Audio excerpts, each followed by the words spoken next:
नमस्कार साथियों, एक बार पुनः सभी का स्वागत है। आज हम आपके लिए लेके आए हैं लिंग यानी जेंडर की बात करेंगे, हम बात करेंगे वचन यानी नंबर की बात करेंगे, हम बात करेंगे कारक और आपको अंत में काल यानी टेंसेस के बारे में बताएंगे। तो शुरुआत करते हैं आज की इस वीडियो की। आप लगातार हमारे वीडियो देख रहे हैं तो देखते हैं उसी क्रम में आज हम पढ़ेंगे लिंग को। तो सबसे पहले लिंग के बारे में जानते हैं, जेंडर के बारे में जानते हैं। अक्सर देखो कहीं से भी प्रश्न पूछा जा सकता है, प्रश्न की जो प्रकृति है वो हर टॉपिक में से आपका प्रत्येक टॉपिक हम कवर करने का प्रयास कर रहे हैं। तो आपकी भी नैतिक जिम्मेदारी है, आप स्वयं से अपनी किताब में ढूंढिए, अपने जो सिलेबस है सिलेबस के अकॉर्डिंग अपने टॉपिकों को समझिए, उनके प्रैक्टिस करिए। ये आपकी नैतिक जिम्मेदारी है। हमारा काम आपको जो कॉन्सेप्ट है, जो महत्वपूर्ण टॉपिक है, उनको आप तक लेके आना है और आपको ज़्यादा मेहनत करनी है। हम आपको फैसिलिटेटर के तौर पर हम काम कर रहे हैं, यानी कि हम आपको दिशा बता सकते हैं, लेकिन चलना आपको स्वयं ही है। तो हम चलते हैं आगे और आज का टॉपिक हम शुरुआत करते हैं यानी लिंग यानी जेंडर से। तो ध्यान से देखिएगा, ध्यान से समझिएगा, लिखते हुए चलिएगा, साथ में कॉपी पेन आपकी होनी चाहिए, आपके नोट्स जो है प्रॉपर बनते हुए होने चाहिए। तो बढ़ते हैं आगे। तो सबसे पहले बात करेंगे लिंग की। तो लिंग क्या होता है? देखो, लिंग का शाब्दिक अर्थ, लिंग का शाब्दिक अर्थ क्या है कि चिन्ह से। लिंग का शाब्दिक अर्थ चिन्ह है। तो देखो, लिंग के द्वारा संज्ञा, सर्वनाम, विशेषण आदि शब्दों की जाति का बोध होता है। यानी कि कह रहा है कि लिंग के द्वारा संज्ञा, सर्वनाम, विशेषण आदि शब्दों की जाति का बोध होता है, जाति का बोध होता है। देखो, मैंने कहा राम, देखो मैंने राम उदाहरण दिया तो मुझे पता लग गया कि राम जो है वो पुल्लिंग है। ऐसे ही मैंने सीता बोला तो सीता सुनते ही मेरे मन में विचार किया गया सीता जो है वो स्त्रीलिंग है। यानी कि यहाँ पर को हम क्या कह रहे हैं, ध्यान से समझिएगा, ध्यान से समझिएगा कि लिंग के द्वारा संज्ञा, सर्वनाम, विशेषण आदि शब्दों की जाति का बोध होता है, जाति का बोध होता है। यहाँ पर जाति का मतलब है पुरुष जाति और स्त्री जाति से। पुरुष जाति और स्त्री जाति, यहाँ व्यक्ति और वस्तुओं के लिए मुख्यतः बात हो रही है, व्यक्ति और वस्तुओं के लिए बात हो रही है। तो ध्यान से समझते हैं अब आगे। तो देखिए, जैसे हिंदी में जो लिंग हैं वो आपके दो प्रकार के होते हैं। हिंदी में आपके लिंग दो प्रकार के होते हैं। कौन कौन से लिंग होते हैं? देखो, पुल्लिंग और स्त्रीलिंग, पुल्लिंग और स्त्रीलिंग, पुल्लिंग और स्त्रीलिंग। तो मैंने भी आपको उदाहरण बताया, मैंने कहा रवि कहा तो रवि कहते ही मेरे मन में मेरे मस्तिष्क में एक चित्र आ गया, यानी रवि यानी पुल्लिंग। ऐसे ही मैंने सीता कहा तो सीता कहते ही आगे से चित्र आ गया, यानी कि स्त्रीलिंग। तो यहाँ पर को हम पुल्लिंग और स्त्रीलिंग को समझेंगे, लेकिन पुल्लिंग को समझने से पहले या स्त्रीलिंग को समझने से पहले एक चीज़ आपको बता रहा हूँ। देखो, ध्यान से समझिएगा, ध्यान से समझिएगा। यहाँ मैंने पुल्लिंग लिखा है ना, तो पुल्लिंग देखो, पुल्लिंग आपका, पुल्लिंग जो मैंने लिखा है यहाँ पर मैं दोबारा लिखता हूँ, पुल्लिंग मैंने दोबारा लिखता हूँ यहाँ पर। देखो, यहाँ पर को भी आपका भी, ठीक है, ये आपका पंचमाक्षर है। तो ध्यान से देखिएगा, तो पुमधन लिंग होगा, पुमधन लिंग बराबर पुल्लिंग, यानी कि व्यंजन संधि होगी पुल्लिंग में। पुल्लिंग में कौन सी संधि होगी? पुल्लिंग में आपकी व्यंजन संधि होगी जी, पुमधन लिंग, पुमधन लिंग बराबर पुल्लिंग। ये ध्यान देखिएगा, क्योंकि अक्सर ये लिखने में यहाँ पर गलती करते हैं ना, तो पुल्लिंग में सीधा देखो ये पंचमाक्षर नहीं लगाते लोग, कि सीधा पुल्लिंग लिख देते हैं, यहीं पर को आपका पंचमाक्षर लगाते हैं, नहीं, गलत है। यानी कि यहाँ पर को भी पंचमाक्षर आना चाहिए, क्योंकि ये जो है ये पुमधन लिंग, जो मौ है, जो मौ है व्यंजन वाला, वो यहाँ पर को पंचमाक्षर के रूप में लग गया है जी। यही मैं आपको बताना चाह रहा था कि जो पुल्लिंग होता है पुमधन लिंग, पुमधन लिंग, पुमधन लिंग। तो ध्यान से देखिएगा, तो पुमधन लिंग बराबर पुल्लिंग होता है। ये अक्सर वर्तनी में भी आता है, वर्तनी या शुद्धि में, तो ध्यान दीजिएगा। तो अब हम आते हैं कि हिंदी में दो लिंग होते हैं, एक पुल्लिंग होते हैं, एक स्त्रीलिंग होते हैं। देखो, पहचानने के कई तरीके हैं। रूप के आधार पर इसको हम पढ़ते हैं, रूप के आधार पर, उसके अलावा प्रयोग के आधार पर, अर्थ के आधार पर, कई भागों में इसको पढ़ते हैं, लेकिन हम बहुत जटिल नहीं बनाते हैं। जटिल कहने का मतलब ये है कि अगर हम नियम, बहुत सारे नियम लेके आ जाएंगे तो नियमों की बाढ़ जैसी आ जाएगी और फिर जो है वो कहीं हमें कठिनाइयाँ उत्पन्न हो सकती है। तो मैंने यहाँ पर को जो लिखे हैं ये सारी चीज़ें, ये आपके लगभग जो प्रश्नों की जो प्रकृति है उनको पूरा कर देगी। इसी के आधार पर अपने आप प्रश्नों को सॉल्व कर देंगे। मैं कहता हूँ बाकी आपके गट्स हैं, आपके हम कह सकते हैं कि आप जितना ज़्यादा मेहनत करोगे, जितनी ज़्यादा प्रैक्टिस करोगे, जितने ज़्यादा ढूंढोगे, जितने ज़्यादा पढ़ोगे, वो आप ढूंढिए, वो आप करिए, क्योंकि आपको करना है भैया, आपको सफल होना है तो ये करने ही करने पड़ेंगे। लेकिन मैंने यहाँ पर जो चीज़ें लिखी हैं ये मुख्यतः आपके उस जो प्रश्न अगर आया होगा उसको ढूंढने में मदद जरूर से कर देंगे और सरल तरीक़ों से इनके द्वारा आप जान लोगे। बाकी कई प्रकार है, मैंने अभी कहा ना कि रूप के आधार पर, अर्थ के आधार पर, प्रयोग के आधार पर इनके कई नियम हैं। मैंने इनको यहाँ पर मिक्स करके लिखा हुआ है जिससे आपको समझना जो है वो आसान हो जाएगा। तो समझते हैं, देखो आप पहचान लोगे बड़ी आसानी से, ये मैं कहता हूँ आपसे। तो देखो पुल्लिंग शब्द आप किसे कहोगे, पुल्लिंग कैसे पहचानोगे कि ये पुल्लिंग है या स्त्रीलिंग है। तो देखिए, तो पुल्लिंग के बारे में सबसे पहले बात करते हैं।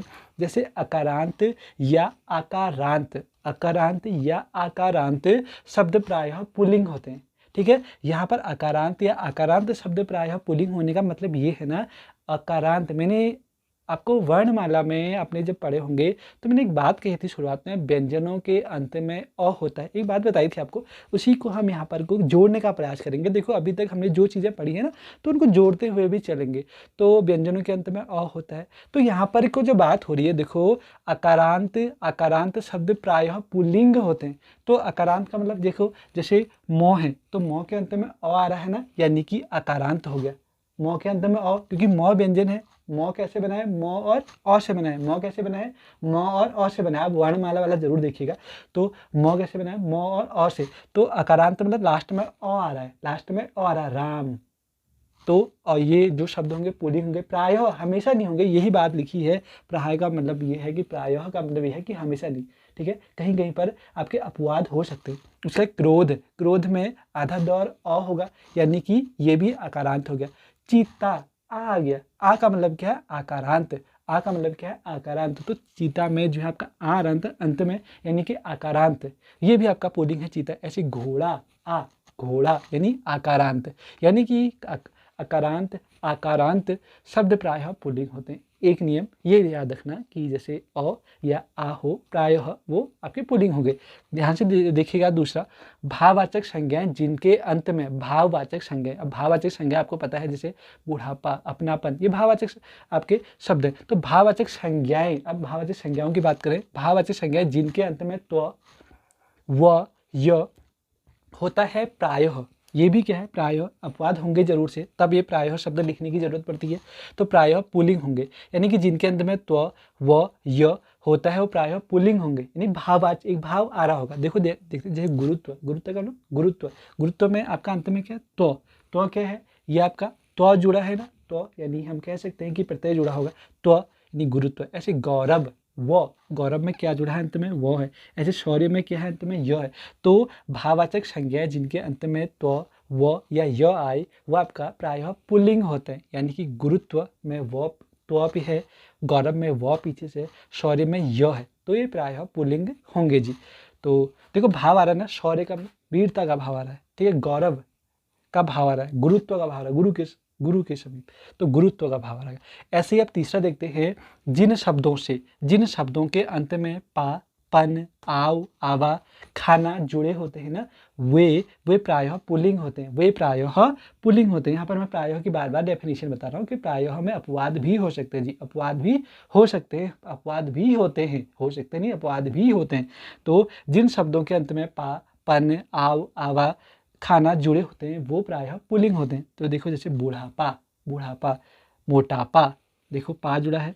ऐसे ही यहाँ पर बचपन, पन, ठीक है, पन जुड़ा है। घुमाव, आव जुड़ा है। ऐसे भुलावा, आवा जुड़ा है। ऐसे पागल खाना, खाना जुड़ा है। तो जिन शब्दों के अंत में पा, पन, आव, आवा, खाना जुड़े होते हैं प्रायः पुल्लिंग होते हैं। तो बहुत सरल है आपके पुल्लिंग को समझना है जी। तो मैंने क्या कहा था स्टार्टिंग, एक बार क्विक रिवीजन करते हैं। क्विक रिवीजन, हमने कहा कि हम लिंग पढ़ रहे हैं। लिंग दो प्रकार के हैं, एक आपके पुल्लिंग है, एक स्त्रीलिंग, पुंधन लिंग, पुंधन लिंग। अब पुल्लिंग के लिए क्या कहा था, अकारांत, अकारांत प्रायः पुल्लिंग होते हैं। उसके अलावा दूसरी बात क्या करी, त्व, व, य जिसके अंत में होंगे वो प्रायः पुल्लिंग होंगे। उसके अलावा आपके पा, पन, आव, आवा, खाना जिनके अंत में होगा वो आपके प्रायः पुल्लिंग होंगे। अब बढ़ते हैं स्त्रीलिंग के लिए। देखो ये आते हैं प्रश्न, 1 या 2 नंबर आते ही आते हैं। तो आप देखो 1 नंबर के लिए भी हमें पूरा टॉपिक पढ़ना पड़ता है, कहीं से भी प्रश्न आ सकता है। तो प्रश्न की प्रकृति निरंतर बदलती जाती है, तो प्रत्येक चैप्टर का कॉन्सेप्ट पता होना चाहिए। जो कभी जो तुक्के भी जो लगाए जाते हैं ना कॉन्सेप्ट के आधार पर ही लगेंगे, ऐसा नहीं कि तुक्के 100 के 100 तुक्के कभी सही नहीं हो सकते। तो हमें कॉन्सेप्ट समझना है, कॉन्सेप्ट के आधार पर एक बार आपने कॉन्सेप्ट समझ लिया तो आपके जो चीज़ें हैं वो आपको सरल होगी आपके पहचानने में। तो बढ़ते हैं हम आगे। अब आकारांत शब्द क्या, देखो आकारांत शब्द जो है वो स्त्रीलिंग होते हैं। आकारांत शब्द देखो यहाँ पर प्रायः लिखा था ना, यहाँ भी आकारांत था, अब देखो यहीं पर को अपवाद हो गया।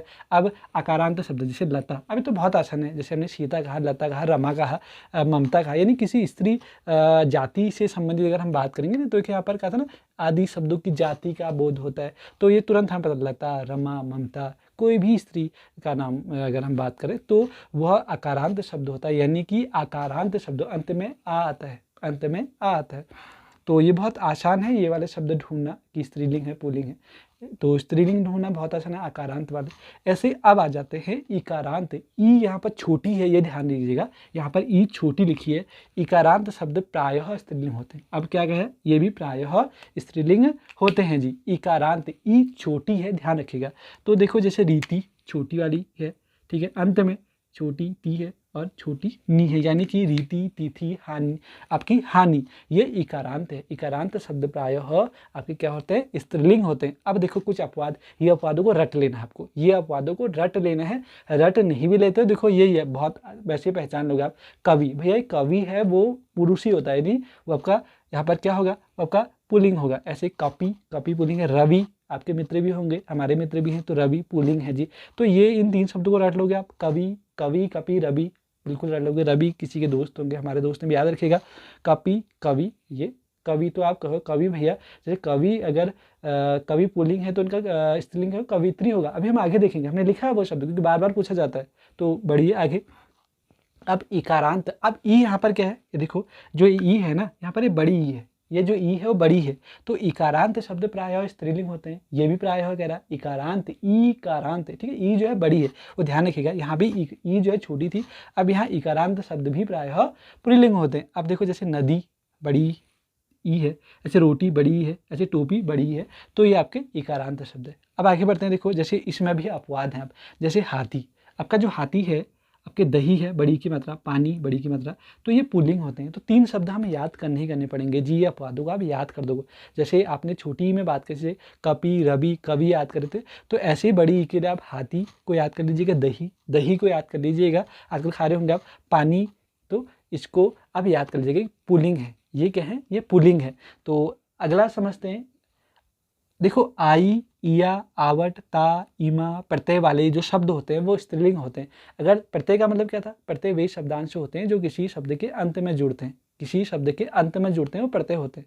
ध्यान दीजिएगा, हमने पढ़ाया है प्रत्यय और उपसर्ग, आप देखिएगा तो प्रत्यय आपके अंत में जुड़ते हैं। तो देखो आई, इया, आवट, ता, इमा, प्रत्यय वाले शब्द स्त्रीलिंग होते हैं, यानी कि जिनके पीछे ये जुड़े होंगे। तो देखो जैसे लिखाई, आई आ गया ना, इया जैसे डिबिया, आवट जैसे मिलावट, ता यानी सुंदरता, ता यहाँ पढ़ते हैं, ईमा से महिमा, छोटी ई है ना तो ई छोटी महिमा है, ठीक है, महिमा यानी छोटी ई और महिमा। तो देखो ये हमने आपको स्त्रीलिंग बताई। ये बात क्विक रिवीजन स्त्रीलिंग का, जैसे आकारांत शब्द, इकारांत शब्द, ईकारांत शब्द बड़ी, और जैसे अब मैंने बताया आई, इया, आवट, ता, ईमा, प्रत्यय वाले शब्द भी प्रायः आपके क्या होते हैं, प्रायः नहीं, ये आई, इया, आवट, ता, ईमा, प्रत्यय वाले जो शब्द होते हैं ये आपके स्त्रीलिंग होते हैं, ध्यान दीजिएगा।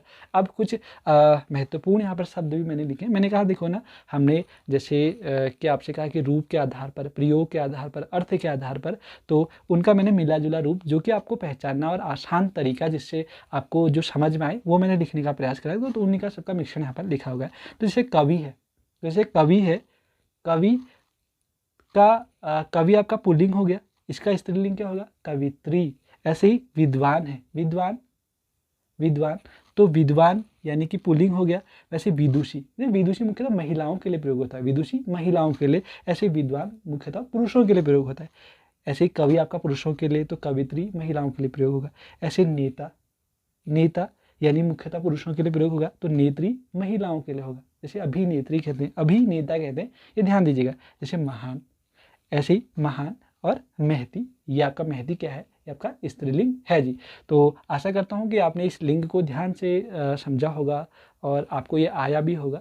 तो आप लोग भी इसकी प्रैक्टिस ज़रूर से करेगा, इनको लिखेगा और जितना ज़्यादा लिखोगे और जब आपके सामने शब्द आते हैं तो उन्हें पहचानने का प्रयास करना कि इसमें पुल्लिंग है या आपका स्त्रीलिंग है। जो अपवाद हैं उनको आप रट लीजिएगा, जैसे यहाँ पर कवि, कपि, रवि जो है पुल्लिंग थे, ऐसे ही हाथी, दही, पानी पुल्लिंग जो है ये आपके पुल्लिंग हैं। तो आप ध्यान से इन चीज़ों को लिखिएगा और अच्छे से रट लीजिएगा जो आपके अपवाद होते हैं, बाकी आपको याद हो जाएंगे जी।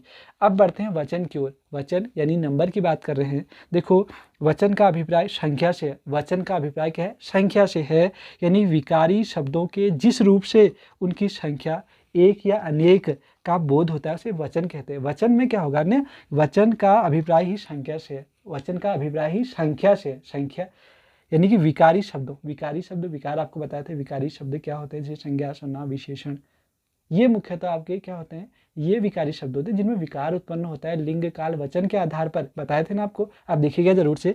तो विकारी शब्दों के जिस रूप से उनकी संख्या एक या दो या एक या अनेक, ऐसे जब वहाँ पर एक या अनेक का बोध होगा उसे हम वचन कहेंगे जी। अब देखो कैसे अभी बताते हैं आपको। हिंदी में केवल दो वचन होते हैं, हिंदी में केवल आपके दो वचन होते हैं, एक वचन और बहुवचन, एक वचन और बहुवचन।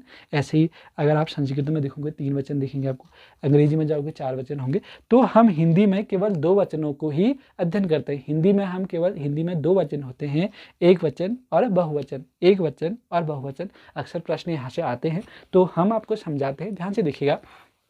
एक वचन आप किसी को, एक वचन बहुत आसान है ना, एक वचन और बहुवचन ढूंढना बहुत आसान है।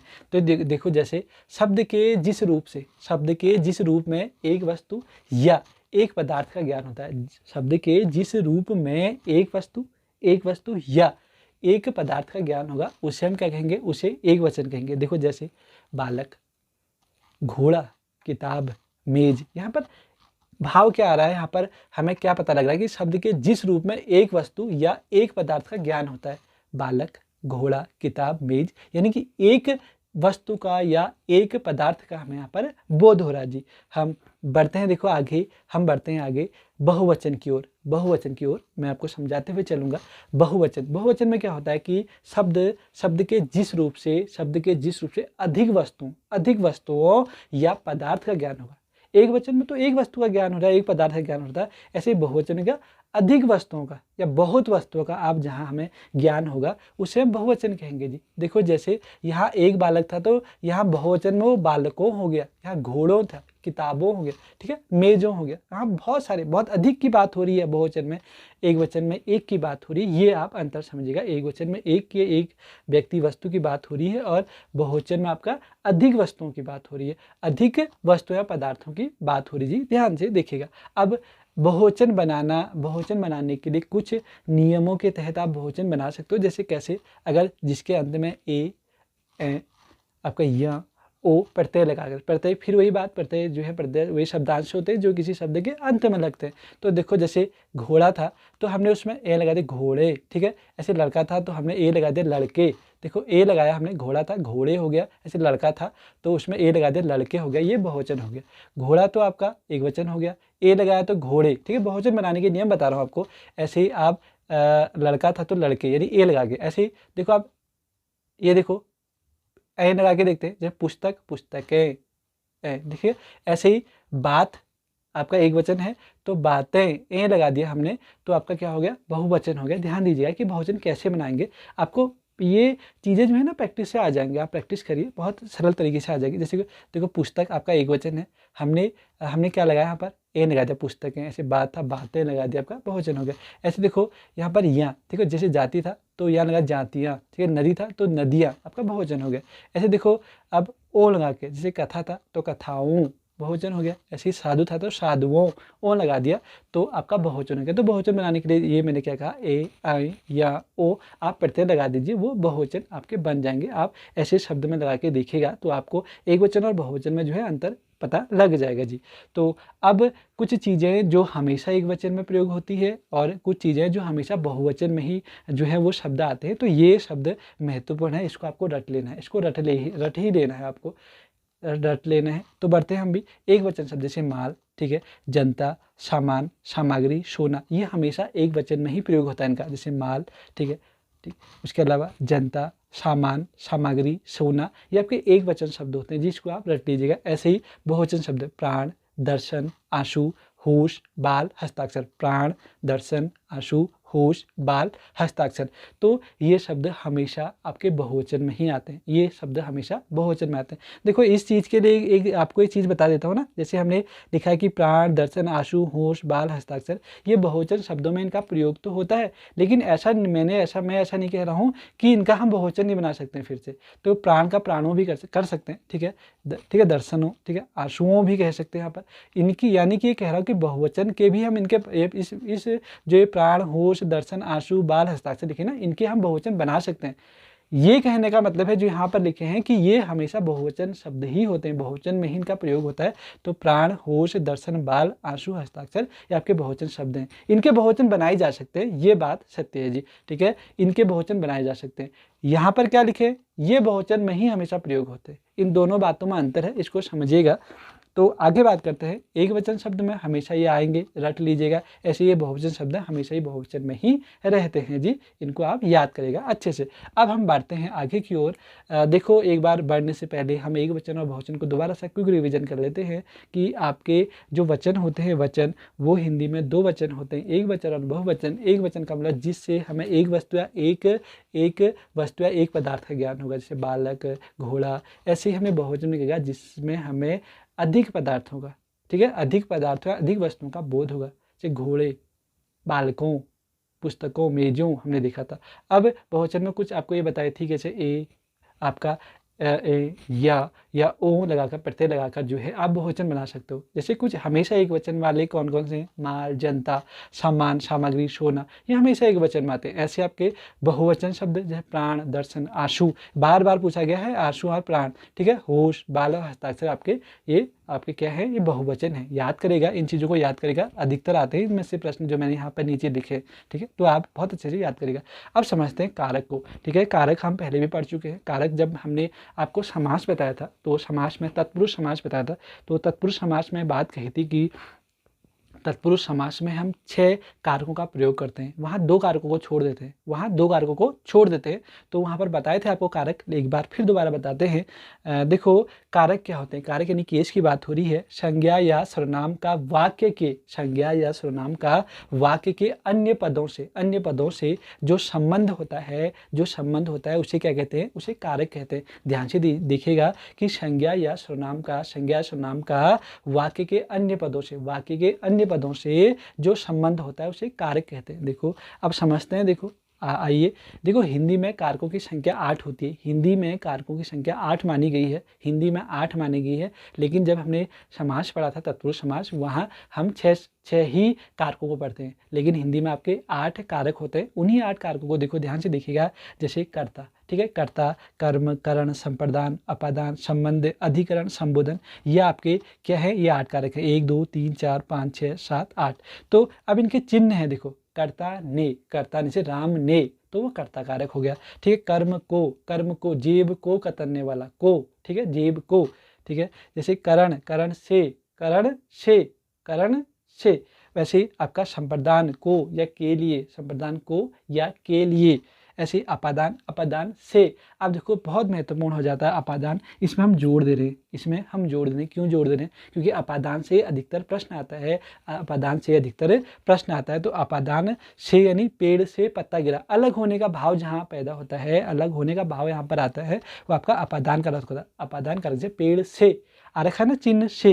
देखो चिन्हों को आपको याद करना है, ये चिन्हों को आपको बार बार आप याद करेगा तो याद हो जाएगा, बहुत कोई इतना बड़ी बात नहीं है। तो अपादान से जहाँ पर अलग होने का भाव आता है वहाँ अपादान कारक होता है। जैसे पेड़ से पत्ते गिरे, हिमालय से गंगा निकली, अलग होने का भाव आ रहा है जहाँ पर, हिमालय से गंगा निकली, पेड़ से पत्ता गिरा, यानी पेड़ से पत्ता अलग हो गया, तो अलग होने का जहाँ भाव आता है वो अपादान कारक होता है। आपको ये कारक चिन्ह भी याद करने हैं, जैसे संबंध का, की, के, रारी, रे, ना, नी, ने।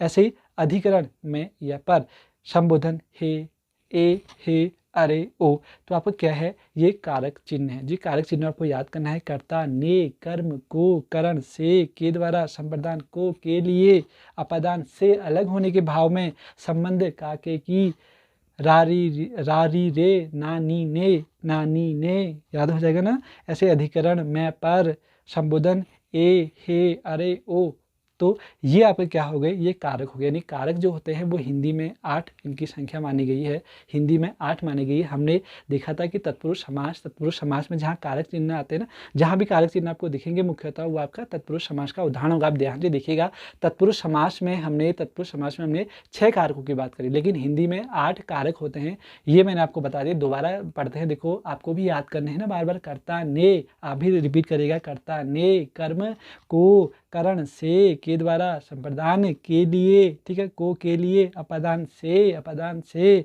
ठीक है, अलग होने का भाव आ रहा है। संबंध का, की, के, रा, री, रे, ना, नी, ने, ठीक है, अभी अधिकरण में, पर, संबोधन हे, अरे, ओ, ये क्या है आपके, ये कारक चिन्ह है। तो ध्यान दीजिएगा। आज का लास्ट टॉपिक और बहुत सरल तरीके से बताने का प्रयास करेंगे। काल, देखो हिंदी में काल की जब बात होगी तो वर्तमान काल, 3 प्रकार के काल हैं, वर्तमान काल, भूतकाल और भविष्य काल। वर्तमान काल जहाँ पर आपको कार्य का होना पता लगेगा, भूतकाल यानी कि आपका कार्य समाप्ति की आपको पता लगेगा, ऐसे भविष्य काल यानी कार्य के होने का जो है, जब होने का जो है भाव पैदा होगा।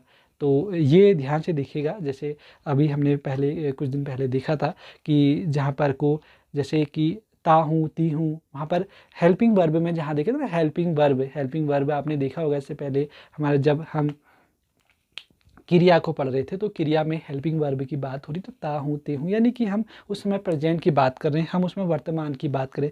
जैसे रहे थे यानी कि भूतकाल की बात कर रहे हैं।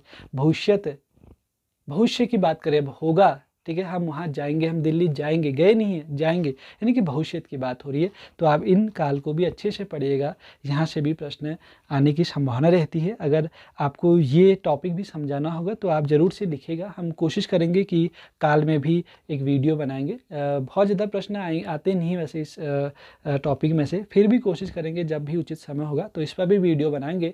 आप लगातार वीडियो को देख रहे हैं, मैं आपसे यही फिर दोबारा कहूँगा कि आप क्रम से देखिएगा और नोट्स बनाते हुए चलेगा। साथ में अपने साथ एक प्रैक्टिस सेट जरूर से रखेगा, एक प्रैक्टिस सेट रखेगा। देखो जैसे हम ये चैप्टर पढ़ाते हैं ना, तो जैसे अभी हमने आपको पढ़ा दिया लिंग, वचन, आपके कारक पढ़ा दिए, तो अब आपकी ये खुद से एक वो होती है कि नैतिक जिम्मेदारी है कि आप किताब खोलिए और अब उसमें इनको ढूंढने का प्रयास करिए, और जो ये नियम बताए, ये जो इस विधि बताई, इनके द्वारा कोशिश करिए क्या हमने जो सीखा वो इम्प्लीमेंट हो रहा है, उसके द्वारा क्या हम पता लगा पा रहे हैं कि इसमें क्या पुल्लिंग है, स्त्रीलिंग है, या इसमें एक वचन है, बहुवचन है, इसमें कौन सा कारक है, ये हम ढूंढ पा रहे हैं। तभी जो है ये वीडियो सार्थक सिद्ध होगी। खाली वीडियो देख ली बस, इससे काम नहीं चलेगा। देखो हमें एग्ज़ाम पास करना है, बहुत जल्दी पास करना है, और हमें सफलता प्राप्त करनी है। तो आप सभी लोगों को पुनः शुभकामनाएं। आपके जो लक्ष्य है वो आपको